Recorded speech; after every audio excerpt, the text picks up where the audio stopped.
Todo o nosso trabalho ele consiste em fazer as pessoas compreenderem um pouco mais da influência das suas emoções na sua perspectiva de realidade. A gente nem percebe no nosso dia a dia que as nossas emoções nos influenciam. Por exemplo, eu posso estar irritado e não percebo que as coisas parecem mais fora do lugar do que normalmente estão. Isso me incomoda. E aí outra pessoa faz uma pergunta e eu começo a achar que essa pergunta é idiota.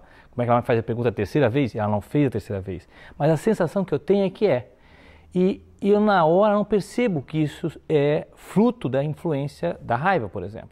Nós só percebemos normalmente a raiva quando ela já está num nível alto, num nível elevado. Mas antes disso, quando a água já está a uns 30 graus, já está bem morninho. Né? Mas eu não percebo. E alguém diz, calma. Eu digo, calma por quê? Você que está me deixando nervoso. É exatamente esse o ponto. Tanto é necessário que o profissional perceba isso no seu cliente, perceba isso nos seus colegas, na sua equipe, porque ele vai poder perceber como lidar com eles, e lidar com aquelas emoções, também quanto em si. Se eu não percebo em mim, essa influência na minha perspectiva vai fazer com que eu tenha uma contaminação. A gente costuma dizer o seguinte, quando eu estou consciente das minhas emoções, eu posso dirigi-las e administrá-las de uma forma que seja mais favorável aos meus objetivos. Se eu não estou consciente delas, o ego sequestra a minha consciência e quando vê, estou agindo de uma maneira que corresponde ao anseio daquela emoção. Não é o que eu queria. Por exemplo, se eu estou ansioso, que é bem comum, é o mal do século, né? Muito ansioso, preocupado com as coisas, eu começo a ver ameaça onde não há. Sabe, chifre na cabeça de cavalo, que a gente diz, né? E não percebo isso. Então, aquela atitude, aquela afirmação de um colega, aquele exemplo que um cliente deu, começa a ser interpretado como uma possível ameaça. O que ela quis dizer com isso? Ela quis me cutucar?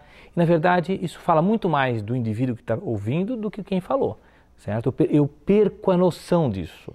E digamos assim, essa diferencial das emoções é importante. Então, nesse sentido, voltando à tua pergunta, é importante que eu perceba em que nível a emoção está. Se ela está em demasia, eu tendo a ser sequestrado por essa emoção. Minha consciência fica sequestrada e eu percebo a realidade sobre essa influência. Ou seja, barulho de passarinho vira alarme, literalmente. Né? Qualquer coisinha é contra mim.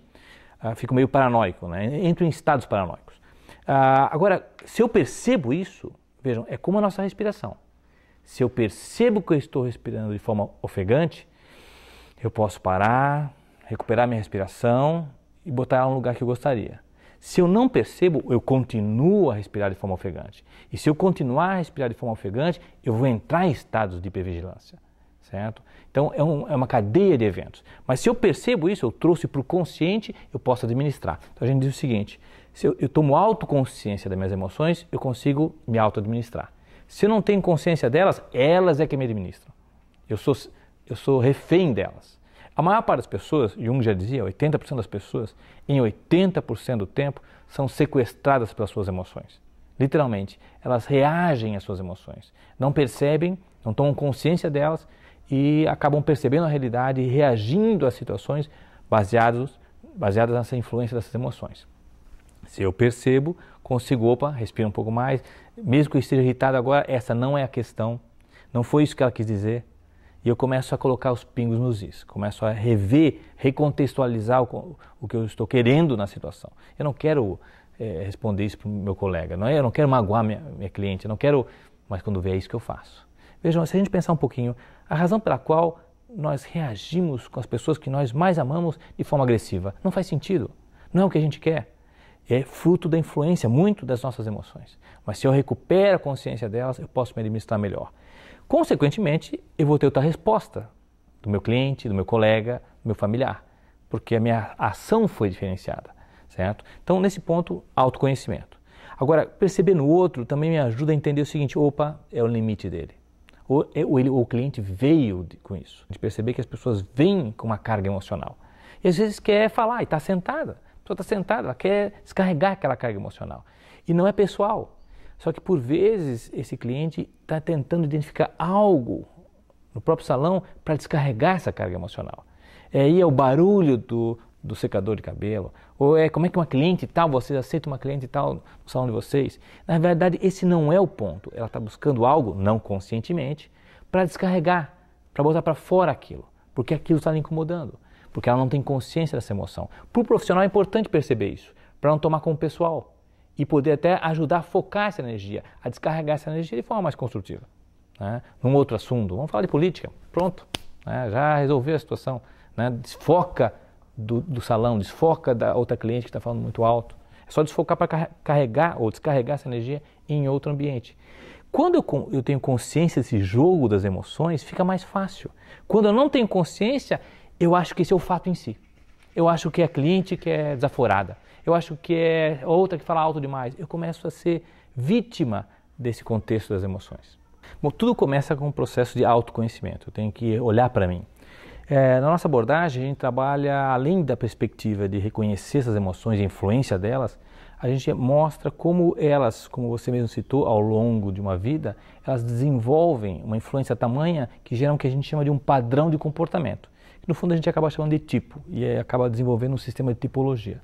No caso específico da área de vocês, o perfil comum é um perfil que tem um aspecto de criatividade, inovação e também a sua assinatura pessoal, certo? E uma emoção que sustenta muito essa perspectiva, que é nativa, digamos assim, é esse olhar excessivo para o meu jeito de fazer as coisas. Esse olhar excessivo que vem de um aspecto positivo, de uma competência emocional chamada introversão, que é esse anseio, esse gosto da sua assinatura, como eu faria isso, como é que eu... Só que esse olhar para si, que é tão benéfico e gera uma criatividade singular, original, em excesso, gera uma emoção que nós chamamos de para dentro, veja, inveja, certo? E aí a grama do vizinho é mais verde. É sutil a diferença entre uma pessoa que olha para si e reconhece seus anseios de uma que olha demais para si, começa a comparar o que encontrou dentro com o que há fora.